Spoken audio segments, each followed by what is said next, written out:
నిజాయితీ మూడు గొడ్డళ్ళ కథ.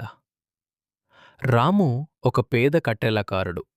అతడు ప్రతిరోజూ అడవికి వెళ్ళి కష్టపడి కట్టెలు కొట్టి జీవించేవాడు.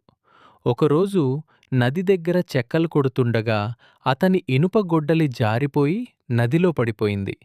రాము చాలా బాధపడ్డాడు. అప్పుడక్కడికి ఒక దేవత ప్రత్యక్షమైంది. ఆమె ముందుగా బంగారు గొడ్డలి చూపించి, "ఇది నీదా?"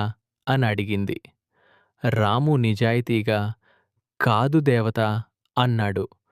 తర్వాత ఆమె వెండి గొడ్డలి చూపించింది. అది కూడా రాము తిరస్కరించాడు.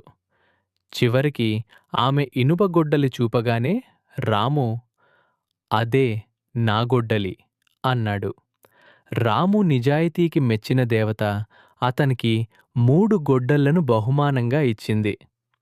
నీతి, నిజాయితీకి ఎప్పుడూ మంచి ఫలితం ఉంటుంది.